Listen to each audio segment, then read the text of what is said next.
Ma petite amie a explosé, arrête de prendre le parti de gens comme eux. C'est embarrassant. La pièce est devenue silencieuse. Je l'ai regardée. J'avais compris. Je me suis éloigné sans dire un mot. Quand je suis revenu, la conversation avait déjà changé.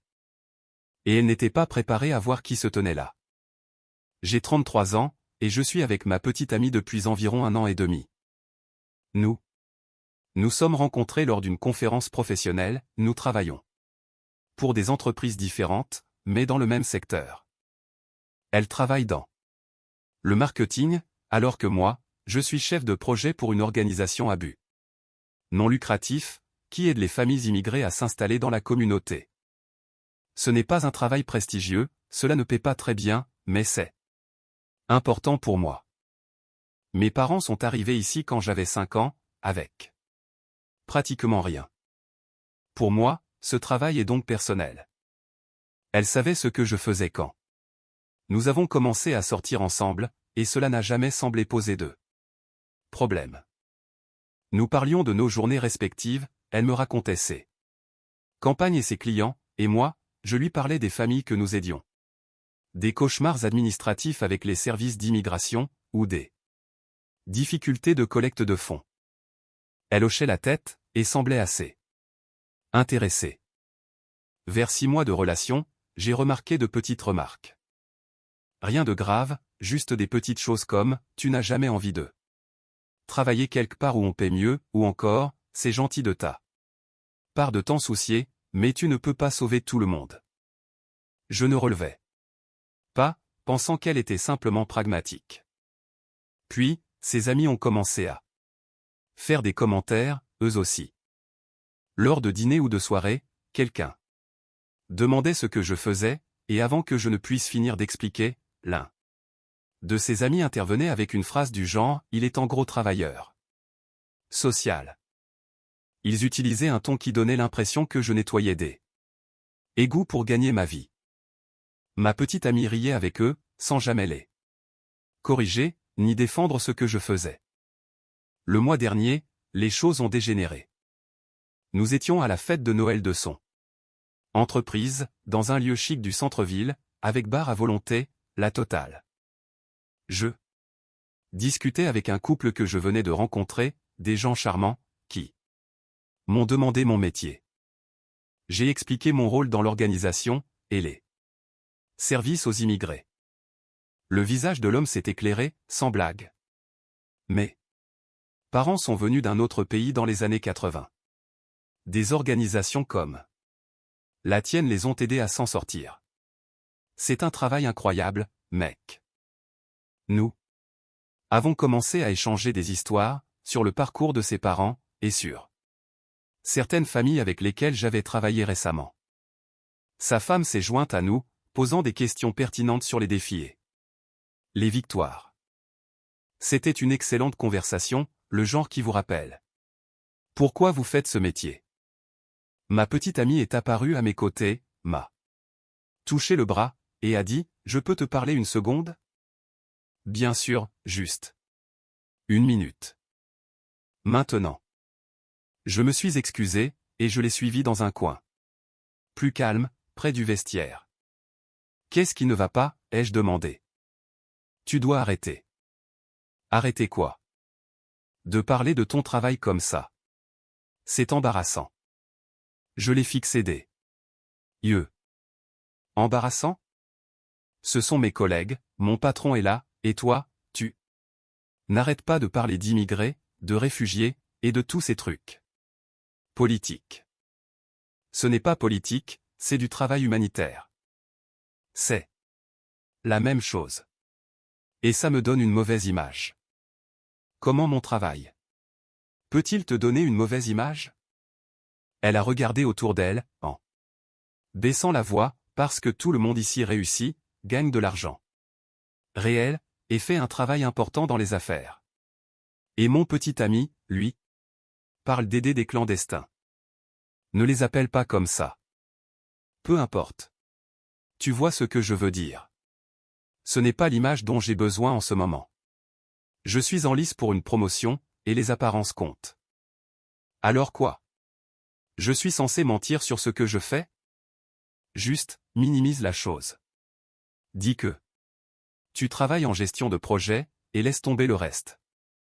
J'ai pris une inspiration, en essayant de rester calme, je suis fier de ce que je fais. Je ne vais pas le cacher. Je ne te demande pas de le cacher. Sois juste. Stratégique dans la façon dont tu le présentes. Stratégique. Oui, comprends. L'ambiance de la salle. Ces gens se fichent de ton travail caritatif. Le couple à qui je parlais semblait pourtant très intéressé. Parce qu'ils sont polis. Crois-moi, dans ton dos, ils pensent probablement que tu es un genre de cœur d'artichaut, qui n'a pas pu réussir dans le monde réel. Cela m'a piqué plus que je ne l'aurais dû. C'est ce que tu penses, toi? Je pense que tu es assez intelligent pour faire mieux. Mais tu choisis de rester dans un emploi qui paie à peine le loyer, parce que tu veux te sentir comme un héros. Ce n'est pas pour ça que je le fais. Ah bon?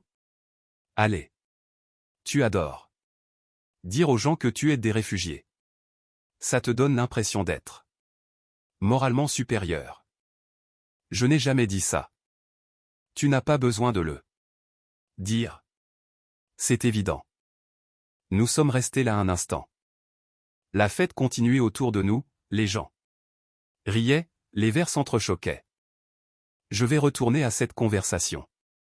Ai-je finalement dit? Sérieusement? Après ce que je viens de te dire? Oui. C'étaient des gens bien, et nous avions une bonne discussion. Très bien, mais ne viens pas pleurer vers moi quand tu te seras ridiculisé. Je suis retourné vers le couple. Ils avaient été rejoints par une autre personne, une femme d'environ mon âge, qui avait apparemment surpris une partie de notre conversation précédente, et qui voulait me poser des questions sur les opportunités de bénévolat. Nous avons discuté pendant encore 20 minutes. Ma petite amie se tenait à l'autre bout de la pièce avec ses amis de travail, me lançant des regards qui auraient pu faire fondre l'acier. Je les ai ignorés. Quand nous sommes montés dans la voiture pour partir, elle était silencieuse. Furieuse, mais silencieuse. Nous avions fait la moitié du chemin avant qu'elle ne prenne enfin la parole. Je ne peux pas croire que tu aies fait ça. Fait quoi? Une conversation? Tu as ignoré ce que je t'ai demandé de faire. Tu m'as fait passer pour une idiote devant mes collègues. Je ne t'ai fait passer pour rien du tout. Je parlais de mon métier. Arrête de prendre le parti de gens comme eux. C'est embarrassant. Le silence est retombé dans la voiture.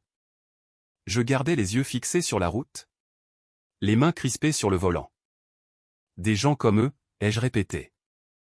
Tu sais très bien ce que je veux dire. Non. Explique-moi. Des gens qui jouent toujours les victimes, qui attendent des aides, qui viennent ici pour profiter de notre système. Je me suis rangé sur le côté, j'ai arrêté la voiture sur le bas-côté, et j'ai mis le frein à main. Sors. Quoi? Sors de ma voiture. Tu es fou? On est à 20 minutes de la maison. Je m'en fiche. Sors. Je ne sortirai pas. Alors reste assise là, en silence. Jusqu'à ce qu'on arrive, parce que je ne veux plus entendre ta voix pour l'instant. Elle a croisé les bras, et a fixé la fenêtre. Nous avons fait le reste du trajet dans un silence total. Mise à jour numéro 1. Je l'ai déposé devant son appartement. Je n'ai pas passé la porte, je n'ai pas dit bonne nuit. J'ai juste attendu qu'elle entre, puis je suis rentré chez moi. Elle m'a envoyé un SMS environ 1 heure plus tard. Je pense que tu as surréagi. Je n'ai pas répondu. Est-ce qu'on peut parler de ça comme des adultes? Toujours pas de réponse. Très bien. Appelle-moi quand tu seras prêt à t'excuser. J'ai bloqué son numéro. Le lendemain matin, je me suis réveillé avec 17 appels manqués, tous provenant d'un numéro différent. Il y avait aussi une tonne de messages, allant de là. Colère, tu agis comme un enfant, à la manipulation, je n'arrive pas à croire que tu gâches notre relation pour une dispute, jusqu'au pur gaslighting, je n'ai jamais rien dit de mal. Tu déformes mes paroles. Je n'ai répondu à aucun. Je suis allé au travail, j'ai passé une journée normale. Nous aidions une famille du Moyen-Orient à inscrire leurs enfants à l'école, à leur trouver des cours d'anglais, et à les mettre en contact avec des ressources communautaires. La mère a pleuré quand nous lui avons annoncé que nous lui avions trouvé un entretien d'embauche dans une boulangerie locale. Le père m'a serré la main. Environ 15 fois. Des journées comme celle-là me rappellent pourquoi je fais ce travail, pourquoi c'est important, et pourquoi je n'en aurai jamais honte. Ce soir-là, mon ex-petite amie s'est présentée à mon appartement. Je m'y attendais un peu, mais j'ai tout de même été surpris quand j'ai entendu frapper. Il faut qu'on parle, a-t-elle dit quand j'ai ouvert la porte. Je ne pense pas qu'il y ait quoi que ce soit à dire. Vraiment? Tu vas juste mettre fin à tout, parce que j'ai fait un commentaire qui ne t'a pas plu? Ce n'était pas un seul commentaire. Cela fait des mois que toi et tes amis manquaient de respect à ce que je fais. Mais appeler les gens que j'aide des gens comme eux. Avec ce ton-là, c'était la goutte de trop. Je ne voulais pas dire ça comme ça. Si, tu le voulais. Et tu sais quoi? Je ne pense pas que tu sois une mauvaise personne. Je pense que tu as été entouré de gens qui t'ont convaincu que le succès ne se mesure qu'au salaire et au statut. Mais je ne peux pas être avec quelqu'un qui méprise les personnes les plus vulnérables de notre société. Je ne les méprise pas. Tu les as traités d'illégaux. Tu as dit qu'ils jouaient les victimes et qu'ils profitaient du système. Ce ne sont pas des déclarations neutres. Ce sont des jugements. Elle a changé de position, l'air mal à l'aise. Peut-être que je me suis mal exprimé. Tu t'es exprimé honnêtement. C'est ce que tu penses vraiment. Et c'est ton droit, tu as droit à tes opinions, mais je ne peux pas sortir avec quelqu'un dont les valeurs sont fondamentalement opposées aux miennes. Alors, c'est tout? C'est fini? Oui. C'est fini. Elle est restée là un moment, comme si elle attendait que je change d'avis. Quand j'ai vu qu'elle ne bougeait pas, je n'ai rien dit, elle a fini par tourner les talons et partir. Je me sentais étonnamment bien. Pas joyeux, ni vraiment soulagé, mais en paix avec ma décision. Mise à jour numéro 2. 3 jours plus tard, sa meilleure amie m'a appelé. Je l'avais rencontrée quelques fois, elle m'avait toujours donné une impression bizarre. Mais j'avais essayé d'être poli. Tu lui as vraiment fait du mal, tu sais? A-t-elle commencé? Je suis désolé qu'elle soit triste, mais nous n'étions pas compatibles. Parce qu'elle a fait une remarque? C'est un peu dramatique. Non. Ce n'était pas une seule remarque. Et même si c'était le cas, cela a révélé quelque chose sur son caractère que je ne peux pas ignorer. Son caractère? C'est l'une des personnes les plus généreuses que je connaisse. Généreuse avec les gens comme vous, peut-être. Mais elle n'a montré aucune compassion pour les gens avec qui je travaille. Elle les a qualifiés d'embarrassants. Cela me dit tout ce que j'ai besoin de savoir. Tu prends ça beaucoup trop au sérieux. Elle se défoulait, c'est tout. Elle essayait de te faire comprendre comment les choses sont perçues dans son milieu professionnel. J'ai parfaitement compris. Son milieu professionnel valorise l'apparence plutôt que le fond, et l'argent plutôt que l'humanité. Je ne veux pas faire partie de ce monde-là. Waouh. Un peu juge, non? Je ne fais qu'énoncer des faits basés sur ce qu'elle a dit, et sur la façon dont ses amis agissent. Si cela semble être un jugement, demande-toi peut-être pourquoi. Elle m'a raccroché au nez. 2 jours après cela, j'ai reçu un SMS de mon ex-petite amie, provenant encore d'un autre numéro. Je suis à un dîner en ville. Peux-tu venir, s'il te plaît? J'ai besoin de te parler. Non. S'il te plaît, c'est important. Juste 30 minutes. Non. Je suis avec mes parents. Ils veulent te rencontrer. C'était nouveau. Elle m'avait déjà parlé de ses parents, mais nous ne nous étions jamais rencontrés. D'après elle, ils vivaient à quelques heures de La Haye. Ne venez pas souvent. Pourquoi rencontrerais-je tes parents alors que nous sommes séparés? Parce que je ne leur ai pas dit que nous avions rompu. Ils ne sont en ville que pour ce soir. S'il te plaît, je t'expliquerai tout. Viens. Juste pour cette fois. Contre toute attente, j'y suis allé. Je me suis dit que je resterais pour un verre, que je serais poli avec ses parents, et que je partirais.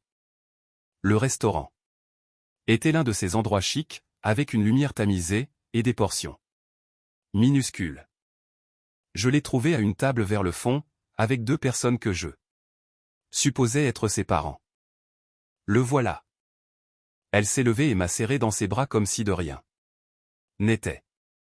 Je ne lui ai pas rendu son étreinte. Son père s'est levé, m'a serré la main avec une poigne ferme et un sourire amical. Ravi de te rencontrer enfin. On a tellement entendu parler de toi. Sa mère m'a fait signe de m'asseoir. Assieds-toi, assieds-toi. Nous venons de commander les entrées. Je me suis assis, en jetant un coup d'œil à mon ex. Elle évitait mon regard. Alors, a commencé son père, elle nous a dit que tu travaillais pour une organisation à but non lucratif. C'est merveilleux. Quel genre de travail? Exactement? Avant que je ne puisse répondre, mon ex est intervenu, de la gestion de projet, principalement. Des trucs assez classiques. Je l'ai regardé. Elle fixait son menu. En fait, ai-je dit, en me tournant vers son père, je travaille avec des familles d'immigrés et de réfugiés. Je les aide à naviguer dans le système, à trouver des ressources, et à s'installer dans la communauté. Le visage de sa mère s'est illuminé. Vraiment? C'est incroyable. Nous avons besoin de plus de gens qui font ce genre de travail. Le visage de mon ex est devenu livide. Ma mère est venue ici, venant d'un autre pays, quand elle avait 15 ans, a continué son père. Elle ne parlait pas anglais, elle n'avait rien. Une organisation communautaire a aidé sa famille à se mettre sur pied, et cela a changé toute sa vie. Et par extension, cela a changé la mienne. J'ai senti quelque chose se mettre en place dans mon esprit. Votre grand-mère était une immigrée? Elle l'est toujours, a dit sa mère en riant. Elle vient nous voir la semaine prochaine, d'ailleurs. Elle vit à environ 1 heure d'ici maintenant. Elle refuse de se rapprocher, parce qu'elle adore son jardin. J'ai regardé mon ex. Elle fixait son assiette, le visage rouge. C'est fascinant, ai-je dit. J'adorerais en savoir plus sur son histoire. Son père s'est lancé dans le récit.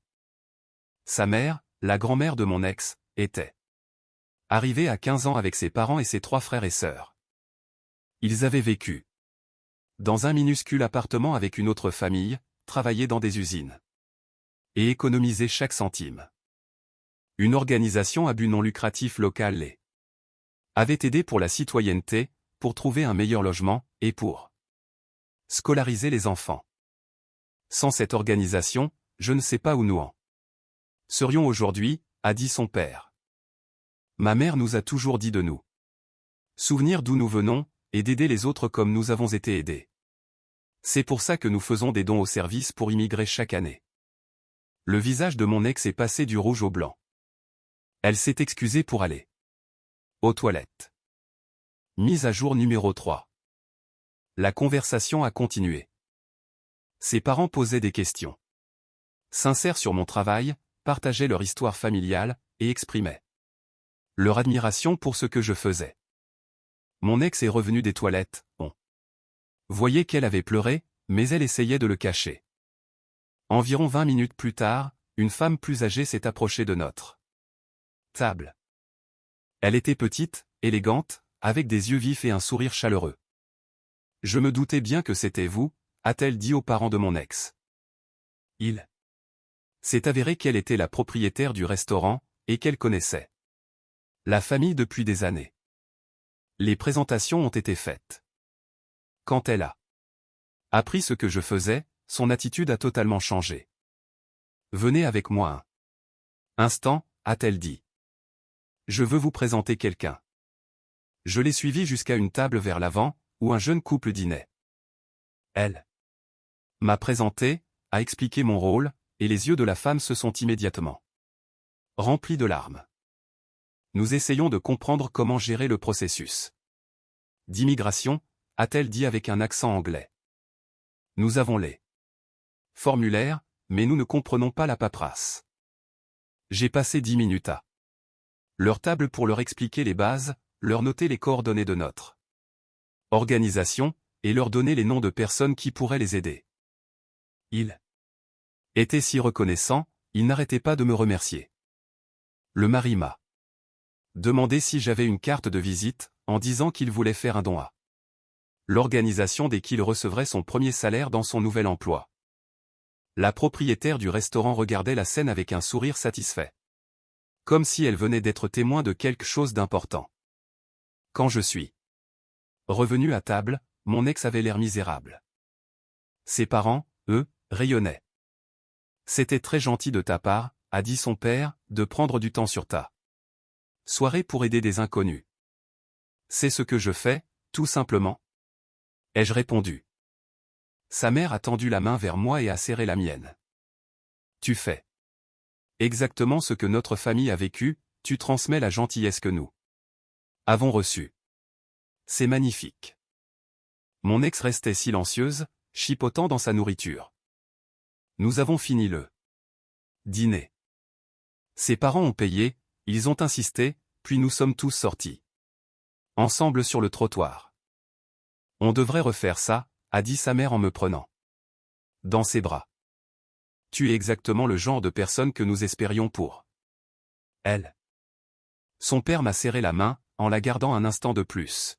« Sérieusement, notre famille connaît la valeur de ce que tu fais. Ne laisse jamais personne te faire croire que ce n'est pas important. » Après leur départ, mon ex et moi sommes restés seuls. Le bruit de la ville remplissait le silence entre nous.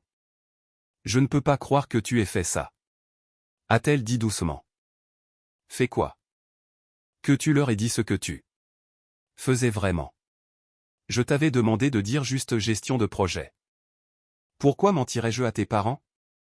Parce qu'ils n'avaient pas besoin de savoir. Ce sont des immigrés, enfin, ta grand-mère l'est. Comment as-tu pu ne jamais m'en parler? Parce que ce n'est pas pertinent. Pas pertinent. Ta grand-mère a traversé exactement ce que traversent les gens que j'aide. Ton père a grandi avec cette histoire. Et toi, tu as honte de gens comme eux. Elle a baissé les yeux. Des gens comme eux, ai-je répété. Tu parlais d'eux. Gens comme ta propre grand-mère. C'était différent. Elle est venue ici. Légalement. C'est aussi le cas de la plupart des gens que nous aidons. Et même si ce n'était pas le cas, ce sont des êtres humains qui méritent dignité et respect. Tu déformes tout. Je vois tout clairement pour la première fois.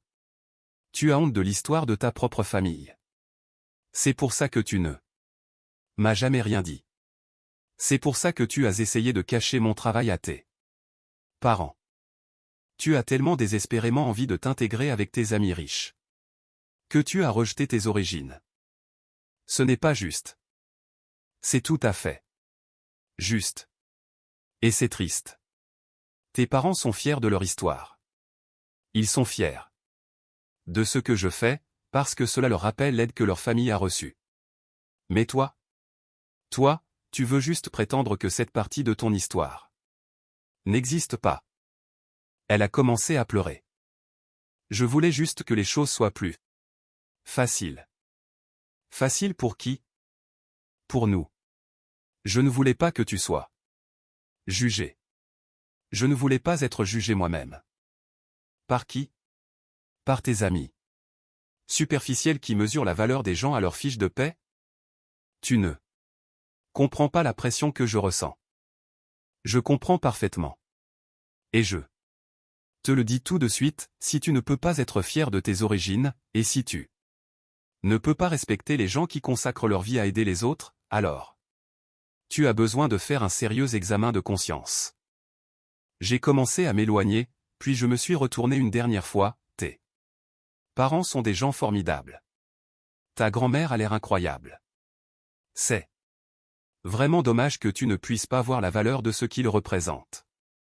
Je l'ai laissé là, debout sur le trottoir. Mise à jour numéro 4. Le lendemain, sa mère m'a appelé. Je ne sais pas comment elle a eu mon numéro, probablement dans le téléphone de sa fille, mais j'ai répondu. Je voulais m'excuser, a-t-elle dit immédiatement. Pourquoi? Pour le comportement de ma fille. Son père et moi avons discuté hier soir après ton départ, et nous avons réalisé qu'elle nous cachait des choses. Elle te cachait?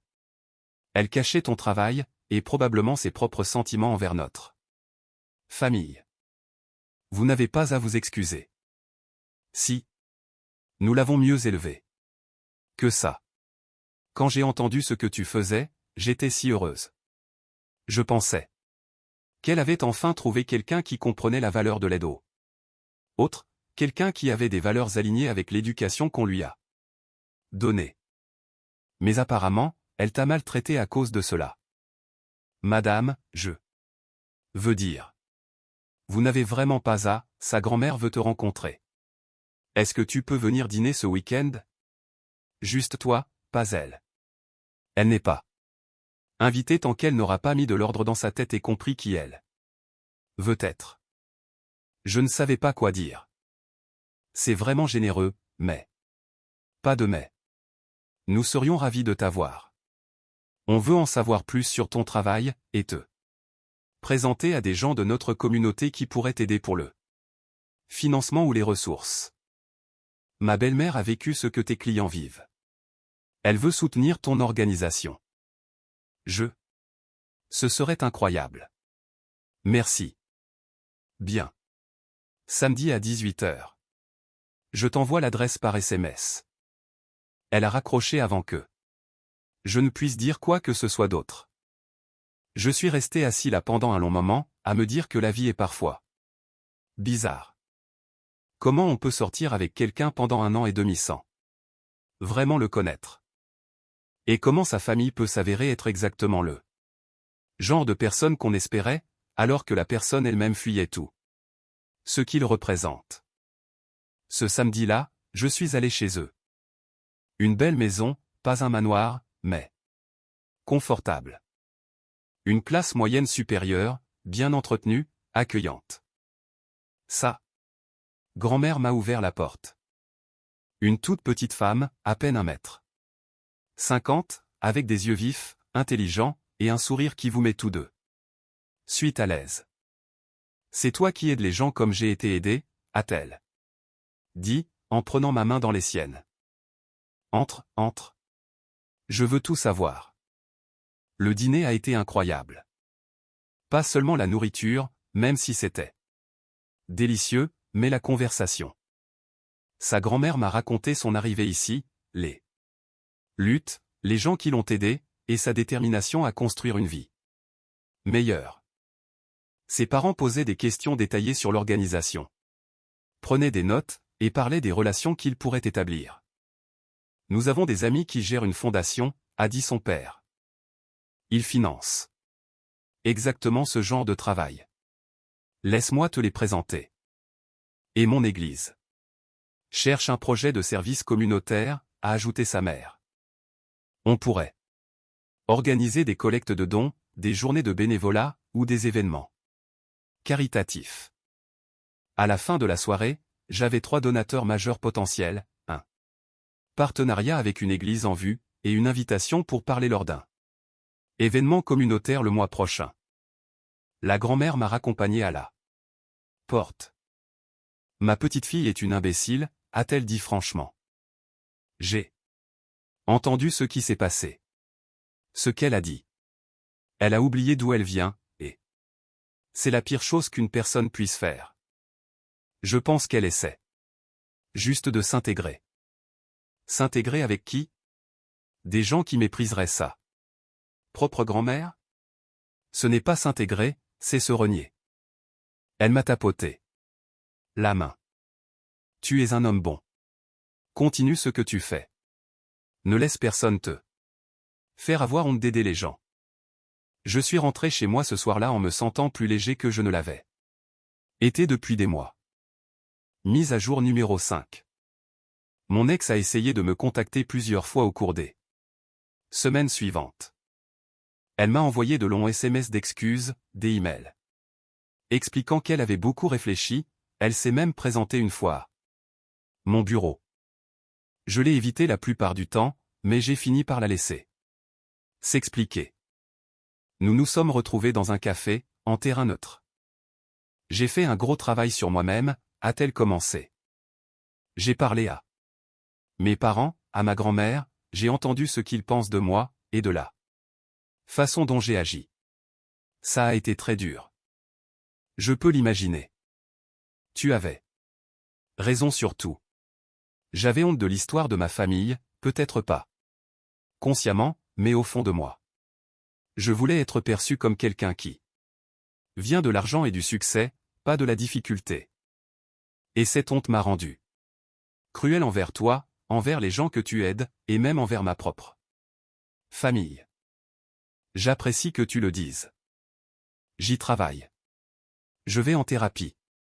J'ai des conversations difficiles avec mes parents et ma grand-mère, j'essaie de comprendre pourquoi j'ai ressenti le besoin de me distancer de mes racines. Mon thérapeute pense que c'est lié à l'insécurité, au sentiment que je devais constamment prouver que j'avais ma place dans des milieux où les gens ont une richesse générationnelle. Ça a du sens. Ma grand-mère m'a raconté ses premières années ici, la pauvreté, la discrimination, comment les gens leur crachaient dessus parce qu'ils parlaient une autre langue. Elle a dit que le pire n'était pas la difficulté, c'était quand ses propres petits-enfants, c'est-à-dire moi et mes frères et sœurs, agissaient comme s'il était meilleur que la personne qu'elle était à l'époque.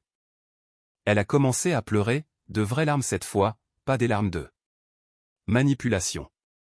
J'ai été une personne terrible avec toi, avec ma famille, et avec tout ce que tu aides. Et je ne sais pas comment réparer ça. Commence par être honnête, avec toi-même et avec les autres. Arrête de vouloir être quelqu'un que tu n'es pas. L'histoire de ta famille est puissante, il n'y a pas de quoi avoir honte. Est-ce qu'il y a une chance? Penses-tu qu'on pourrait essayer de recommencer? Je savais que cette question viendrait, j'avais réfléchi à ma réponse pendant des jours. Non. Elle a hoché la tête lentement, comme si elle s'y attendait. Je m'en doutais, mais je devais demander. Je pense que tu as besoin de temps pour découvrir qui tu es, sans te soucier de ce que tes amis pensent ou de la façon dont tu es perçu. Et honnêtement, je ne pense pas que je pourrais te faire confiance à nouveau. Pas après ce que tu as dit. Je comprends. Elle a essuyé ses yeux. Pour ce que ça vaut, j'espère que tu trouveras quelqu'un qui apprécie ce que tu fais, et qui voit cela comme le cadeau que c'est. Merci. Nous nous sommes séparés là. Je n'ai plus eu de nouvelles d'elle. Depuis. Mise à jour finale. Ce dîner avec sa famille a eu lieu il y a 4 mois. Maintenant. Les contacts qu'ils m'ont fournis ont été incroyables. La fondation que son père m'a présentée est devenue l'un de nos principaux bailleurs de fonds. L'église de sa mère a déjà organisé 3 collectes de dons, et envoie des bénévoles chaque mois. Sa grand-mère a créé un fonds de bourse d'études. Spécifiquement pour les étudiants immigrés, géré par notre organisation. Je vois régulièrement sa famille désormais. Il m'invite à des dîners, à des événements communautaires, et pour les fêtes. C'est un peu étrange parfois de rester lié à la famille de mon ex sans qu'elle soit là, mais ils m'ont fait comprendre qu'ils me considéraient comme faisant partie de leur cercle, quel que soit mon statut relationnel avec leur fille. Sa grand-mère m'a organisé un rendez-vous à l'aveugle il y a environ 6 semaines avec la petite fille de sa voisine. Elle est institutrice en maternelle, fait du bénévolat dans un centre communautaire le week-end, et parle 3 langues. Nous avons eu 6 rendez-vous jusqu'à présent. Elle m'a accompagné à une collecte de fonds le week-end dernier, et elle a passé toute la soirée à discuter avec les familles que nous aidons, à les interroger sur leur histoire et sur leurs rêves pour leurs enfants. Après coup, elle a dit, c'est incroyable. Ce que tu fais, ce que ces familles représentent, c'est tout ce en quoi je crois.